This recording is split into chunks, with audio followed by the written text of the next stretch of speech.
खुलुमबाय स्टुडियोआव दं आं भाग्यश्री बसुमतारी बड'फा रेनबो रेभलिउसन मिशननि गेजेरजों भेरगाव बियाबनि इयाम दावबायसा बर'आ बेसेन लायाजासेनो नानि फुवान राननानै होदों।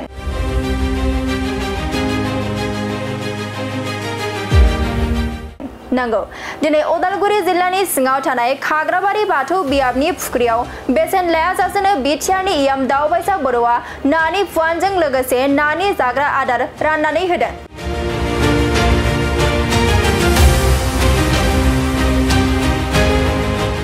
मख'जाथावदि 32 नं भेरगाव बियाबनि इयाम दावबायसा बर'आ थाद'नाय गैयै खामानि मावनायखौ दासान्दि नुनो मोननाय जादों। बड'फा रेनबो रेभलिउसन मिशननि गेजेरजों भेरगावआव दावबायसा बर'आ लामा दालां रायजोनो मावना होनायजों लोगोसे आबादारिफोरनो ना फिसिनायाव मदद जानाय असिलाजों दिनै नानि फुवानजों लोगोसे नानि जाग्रा आदार राननानै होदों। दिनैनि बे हाबाफारियाव गाहाय आलासि महरै इयाम दावबायसा बर' दुर्गा किं शर्मा नयन नीलिम सिंगार लोगोसे गोबां रायजो राजा दैदेनगिरिफोरा बाहागो लायो।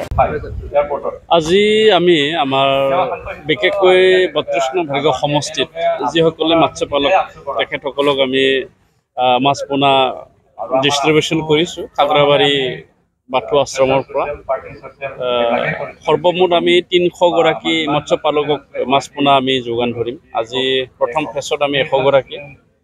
আৰু অহাকালি ঠিক তেনেকুৱা 3 দিনত আমি 300 গৰাকী মৎস্য পালকক আমি 1000 কে মাছ পোনা আমি তেখেতসকলক যোগান ধৰিম আৰু অহা জুলাই মাহত আমি আৰু 200 গৰাকী ব্যক্তিক আমি অৰ্থাৎ মৎস্য পালকক আমি মাছ পোনা যোগান ধৰা হ'ব। মাছ পোনাৰ লগত আমি মাছৰ খাদ্যও আমি দিয়া হৈছে 20 কেজিকে এজন বেনিফিচিয়াৰী। আশা ৰাখিছোঁ আমাৰ 32 নং ভেৰগাঁও সমষ্টি লগতে আমাৰ লগত লাগি থকা খৈৰাবাৰী সমষ্টি তেখেতসকলকো আমি সামাজিকভাৱে যিসকলৰ ডাঙৰ ডাঙৰ পুখুৰী আছে তেখেতসকলকো আমি মাছ পোনাটো যোগান ধৰিছোঁ মাছ খাদ্য। গতিকে আশা ৰাখিছোঁ তেওঁলোকে অকণমান হ'লেও সকাহ পাব, কাৰণ এনেকুৱা মাছ পোনা বা ঠিক তেনেকুৱা সাহায্য মাছ পালন কৰাৰ নামত বহুত বছৰ ধৰি একো পোৱা নাছিলে। আজি তেওঁলোকে পাই পেলাই নিশ্চয় অকণমান হ'লেও সকাহ পাব আৰু তেওঁলোকে আৰ্থিকভাৱে অকণমান হ'লেও সকাহ তথা তেওঁলোকৰ স্বাৱলম্বী হোৱাত সহায় কৰিব, মই সেইটো আশা ৰাখিছোঁ। হয়, এইটো শান্তি হোৱাৰ কাৰণে এইখিনি কাম কৰিবৰ কাৰণে আমি সম্ভৱ হৈছোঁ। 2020 চনৰ আগত যি এটা পৰিৱেশ আছিলে এই পৰিৱেশ এতিয়া সম্পূৰ্ণ নাই।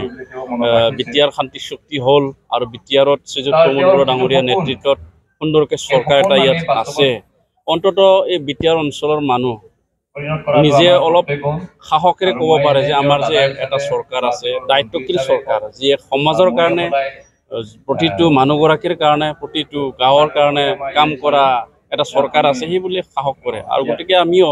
বিভিন্ন আঁচনিবিলাক বিভিন্ন ষ্টেক হোল্ডাৰ তেখেতসকলক আমি ৰিকুৱেষ্ট কৰি পেলাই বিভিন্ন আঁচনিবিলাক আমি আনিবলৈ সক্ষম হৈছোঁ। আগতে এনেকুৱা কোম্পানীবিলাকে হওক বা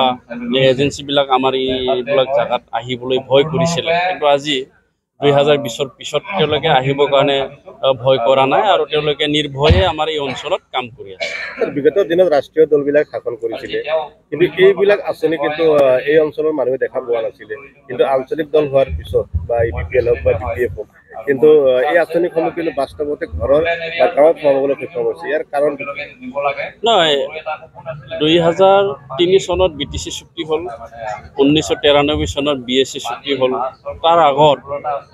আমাৰ এই ট্ৰাইবেল ডমিনেটেড এৰিয়াবিলাকত ৰাজনৈতিকভাৱে সামাজিকভাৱে শিক্ষিতভাৱে সাংঘাতিক ধৰণৰ বঞ্চিত হৈ আছে। আৰু ইয়াত 2-এটা ৰাষ্ট্ৰীয় দলৰ নেতা আছিল যদিও তেওঁলোকে এই অভাৱ অভিযোগ বা অঞ্চলৰ কাৰণে মাত মাতিবৰ কাৰণে তেওঁলোকে সক্ষম হোৱা নাছিলে, যাৰ কাৰণে বহুত বছৰ ধৰি আন্দোলন ইয়াত চলিল। এপছৰ নেতৃত্বত, BLT নেতৃত্বত, NDBৰ নেতৃত্বত, তেওঁলোকৰ নেতৃত্বত বহুত বছৰ ইয়াত আন্দোলন চলিল। বহুত মানুহ শ্বহীদ হ'বলগীয়া হ'ল, বহুত পৰিয়াল কষ্ট ভুগিবলগীয়া হ'ল। কিন্তু আজিৰ তাৰিখত আমাৰ ইয়াত এটা কাউন্সিল অৰ্থাৎ 6 চিডিউলত এৰেঞ্জমেণ্ট আহিল, যি এৰেঞ্জমেণ্টৰ দ্বাৰা নিজৰ ৰাজনীতি নিজে চাই ল'বৰ কাৰণে সুবিধা পাইছে, নিজৰ অঞ্চলটো নিজে চাবৰ কাৰণে সুবিধা পাইছে। গতিকে এই সুবিধা পোৱাৰ কাৰণে আজি আমাৰ এই অঞ্চলত আমি জাগাৰ মানুহ হিচাপে, আমি এই অঞ্চলৰ মানুহ হিচাপে আমি এই অঞ্চলৰ অসুবিধা সমস্যাবিলাক বুজি পোৱা হিচাপে আমি অন্যান্য আগশাৰীৰ কোম্পানী হওক এজেন্সি হওক বা গভৰ্ণমেণ্টে হওক ইণ্ডিয়া গভৰ্ণমেণ্টে হওক বা অসম চৰকাৰে হওক তেখেতসকলক আমি আমাৰ সমস্যাৰ কথা আমি ক'বলৈ সক্ষম হৈছোঁ আৰু এই সমস্যাখিনি সমাধান কৰাত আমাৰ যথেষ্টখিনি সহায় হৈছে যদি আমিও যদি এই অঞ্চলৰ কথা যদি আমি কেতিয়াও জ্ঞান নাথাকিলে হয় আমি নোৱাৰিলোঁ হয় গতিকে আঞ্চলিকতাবাদ চিন্তাধাৰাই দি অঞ্চলৰ কথা চিন্তা চৰ্চা কৰাৰ কাৰণে আজি গাঁও অঞ্চলত উন্নয়নৰ মুখটো দেখিবলৈ ৰাইজে সুবিধা পাইছে আৰু ৰাইজে উপকৃত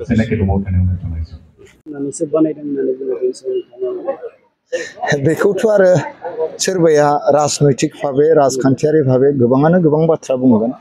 आरो बेखौ जोङो एक्चुअली प्रेक्टिकेलि जायफ्रा मावदों बिथांमोना मिन्थिगौ आरो आं बिक्रम दैमारि बिथांनि सायाव आं बांद्राय बाथ्रा बुंनो नागिराखै जे बिथाङा एसे नोजोर होनानै नायोब्ला बिथाङाबो नुदों आरो बिथाङाबो मिन्थिगौ थेवब्लाबो राजखान्थि मुलाम्फानि थाखाय बिथाङा हयथ' बहाबा बुंनो हागौ जे बायजोनिफ्राय ठिकादारफोर सोरबा छत्तीसगढ़ नागपुर सोरबा दिल्ली मुम्बाइनि ठिकादारफोरखौ लाना फैनानै बेयाव मावहोदों आरो बिनिफ्राय बिटिआरआव जोंनि मानसिफोर गैया नामा बे खोथाखौ एसे बुंनायखौ नुनो मोनदों जे आं बिथांखौ आङो मोनसे रिकुवेस्टसो खालामनो नागिरदों जे बिथाङा जुदि बेखौनो थारैनो सानमारदोंब्ला बिथाङा एसे नायगिदिंब्लानो जाबाय जाय जायगायाव खामानिखौ दा मावगासिनो दङ दा बेवहाय नुनो मोनगोन जोंनि ओनसोलनि लाइमोनफोर आरो लोगोसे जोंनि ओनसोलनि जायफ्रा माने खामानि मावग्रा मोनफ्रोमबो लामायाव बहाबा साब्रै साबानिफ्राय लानानै 7 जन 8 जन गाहाम बेवहाय खामानि मावग्रा एंगेज खालामनानै दोनदों आरो बिथांमोना बाहेरनि मानसि नङा जोंनि ओनसोलनिनो गोजा बिथांमोनखौ जोङो आरो बारा बुङा जे जायगायाव थांनानै जाय लामाखौ बेखेवदों जाय लामाया खामानि सोलिबाय थादों बेयाव थांना सोंहैब्लानो जाबाय बे खामानिखौ सोर मावदों अब्लानो प्रेक्टिकेल बेखौ मोननो हागोन नंगौ जों बेवहाय जोङो सेन्ट्रेल प्रजेक्टनि गेजेरजों दिनै इएम दावबायसा बर' बिथाङा मावनो थाखाय थि खालामदों आरो बियो जोंनि बिटिसिजों सोमोन्दो गैया एक्चुअली दोङो सोमोन्दोआ ओरैबायदि सोमोन्दो दङ जे बियो ट्राइबेल डेभेलपमेन्ट फान्डनिफ्राय लाना फैनाय बियो आसनिफोर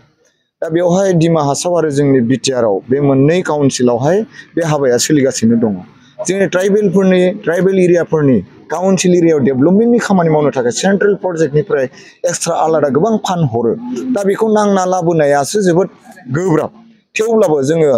बेखौ नांनानै लाबोग्रा माखासे गोरों गोरा बिथांफोरखौ लोगो मोनदों आरो जोंनि इएम सारनि नाजानायाव दिनै बेखौ जोङो मावफुंनो हादों आरो दिनै बियो सोरबा इउपिपिएलनि थाखायल' नङा सोरबा बिजेपिनि थाखायल' नङा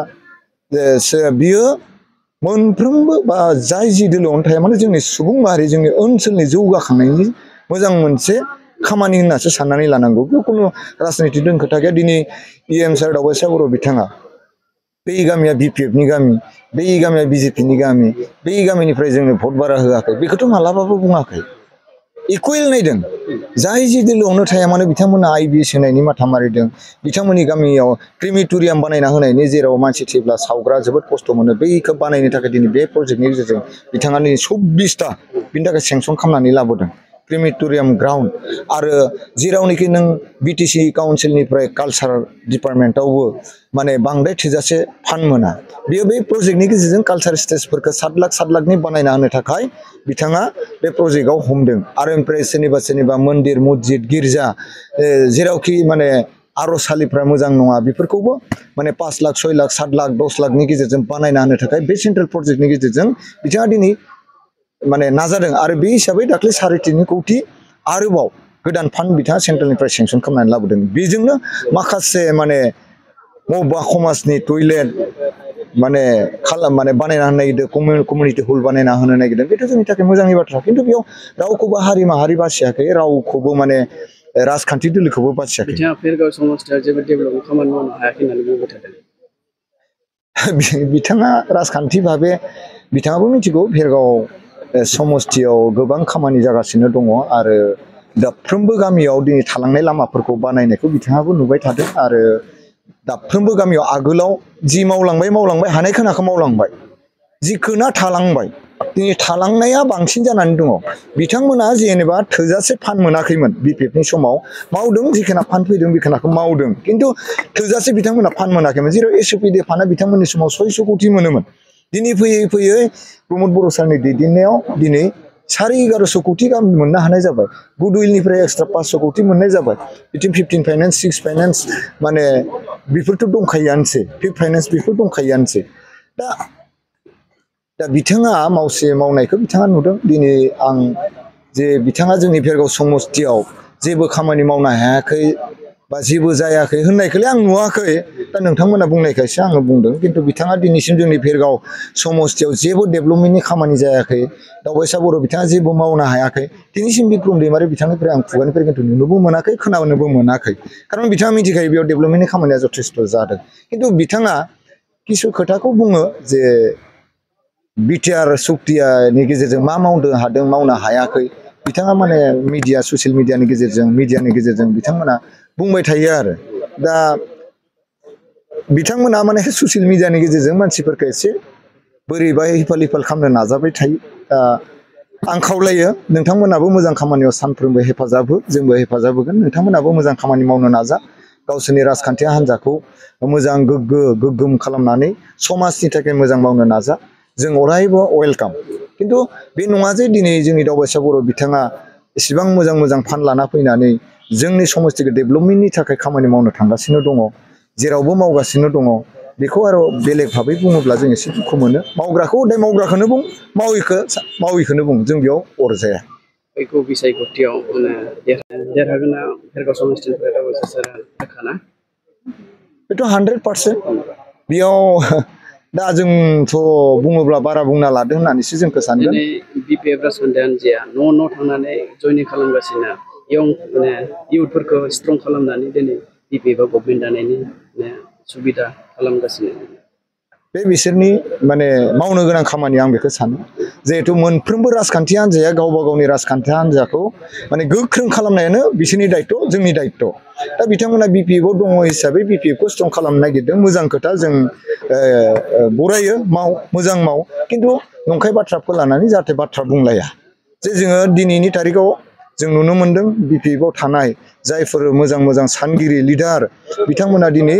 फैयै इउपिपिएल हान्जायाव जइन जाबाय आरो खौसे खामानि मावनो बिथांमोना आगबारिबोबाय दा नायनो थाङोब्ला बेवहाय जोङो माखासे गोरों गोरा गोबां जों दैदेनगिरिफोरखौ नुनो मोनला बेवहाय जों मात्र जों नुबाय थायोब्ला बेवहाय बिक्रम दैमारि फंबाय बिथांखौ नुयो आरो बिथिं माने प्रहलाद मानगिरि बिथांखौ नुयो कास्टम बसुमतारी बिथांखौ नुयो रिन्जय बिथांखौथ' बारा नुवा बिथाङा दफाबा हाबसै दफाबा ओंखारो बिनि पलिटिक्सखौ जों मिथिया हयथ' बिथाङा गाबोन बोरैबा माथिंबा स्लिपबो बारनोबो हागौ बिदि जिखुनु थि गैया खिन्थु जोङो बे साथामखौ बांसिनै जों नुनो मोनो दा आगोलावथ' नों नै रबिराम नार्जारि एमएलए बिथांमोनाव गेदेर जोंनि हारिनि थाखाय गोबां बावसोमबोनाय दिनैसिमबो बिथांमोना हारिनि थाखाय सिन्था खालामो बिथांमोना मालाबाबो बिटिआर सुक्तिखौ लानानै जेबो मावनो हायाखै मानो हायाखै बिथांमोननि खुगानिफ्राय जों बारा खोनाया जा रिहन दैमारि मानाव गेदेर बारग' आसामनि मन्त्रि बिथांमोना ओरैबायदि बिपिएफनि समनिफ्रायनो गायसनगिरि होननानै बुंनो हायो बिथांमोना एसेबां सनमान गोनां मोनसे माबाखौ लानानै बिथांमोना सालायबोदों मालाबाबो नंखाय बाखाय बाथ्राफोरखौ बिथांमोननि खुगानिफ्राय जों खोनानो मोना नाथाय नै जों सानैसो मानसिनिफ्रायल' हाल्ला माबा मुलि फांथिनाय बायदि सगायाव गिदिं बिदि बुंथिनायखौ जों नुनो मोन्दों दा नै दाख्लैबावै कार रेलि लाबाय जोंनि भेरगाव समस्तियावसो आन्था लादों ना गासै जिल्लायाव लादों जों मिथिया बेयावहाय गंसे गारियाव सानैबा साथाम जों नुदों थिगानो कार रेलि होनना बुंदों बिथांमोना गारिनिसो रेलि मानसिनि रेलि नङा दा बेयावहाय जागा बिथांमोना गारिखौ लाखिदों गावसोर आन्था बबेबा सासे सानै जइनिं होनाय खिथिदों बेयावनो होख्राव बाथ्रा बुंलांदों खिन्थु खोनासंग्रा गैया बेयावनो मिथिखायो बिथांमोना दा बिथांमोनजों फैफानाय बहुद बेलेग गुबुन जायगानि लिडारफोर फैदों बिथांमोननो हयथ' बिथांमोना नुलांखाबाय फिल्डखौ भेरगावआव मा अबस्था बेयाव जों जानाय नंला आरो आंनि मिथिनायाव बेयावहाय माने बिपिएफआ जोंनि भेरगाव समस्तियावथ' बिथांमोना सारेन्डार जाखाबाय आरो बेयावहाय जोंनि इउपिपिएलनि अनगायैबो जायफोर राजखान्थि हान्जाफोर दङ बिथांमोनाबो अलरेडि जोंनियाव सारेन्डार जाखाबाय बे भेरगाव समस्तियाव इउपिपिएलनि बादे रावबो देरहाया होननानै बिथांमोननिफ्रायनो सारेन्डार जाखाबाय थेवब्लाबो गावसोरनि कर्मिफोरखौ हमथाना लाखिनो थाखाय एसे अहरह बिथांमोना बेखौ नाजाबाय थादों आरो जायखिजाया जों भेरगाव समस्ति हिसाबै जोंहा देरहागोना 100% सियर जोंहा खुनु सन्देह गैया रायजो राजाया जोंजों दङ रायजो राजाया सन्तुष्ट जेसेबांखिनि हायो मावदों नंगौ जों 100% मावनो हायाखैबो जानो हागौ दंबावो मावनो गोनां किन्तु सिगांनिख्रुइ दिनैनि तारिखाव बांसिन मावदों बेखौ बिपिएफनि मानसियाबो स्वीकार खालामो बिजेपिनि मानसियाबो स्वीकार खालामो जोंनि इउपिपिएलनि मानसिफोराबो स्वीकार खालामो साधारन रायजो राजायाबो बेखौ गनायनानै लायो आरो बेनिखायनो जेबो साननांगौ गैया फैबाय थानाय समाव प्रमद बर' बिथाङानो सिफ जागोन बेखौ जेसेबां गोनो गोथो जायफ्रा जेसेबांखिनि बुङा मानो उमुगा सिफ जागोन तुमुगा सिफ जागोन प्रमद बर' सार बिथांनि अनगायै रावबो सिफ जाया जोंनि बिटिआरआव बिथाङानो सिफ जागोन बे सरकारानो फैफिनगोन बेयाव जेबो गोनो गोथो जानो गोनां गैया बे आंनिफ्राय स्पष्ट बुंखाबाय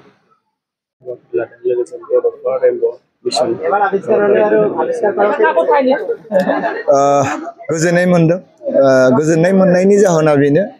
दिनै गोबां रायजो राजाया जोंनि बे ओनसोलनि रायजो राजाया आबाद मावनानै जानानै थांनानै थायो दा बेबायदिनो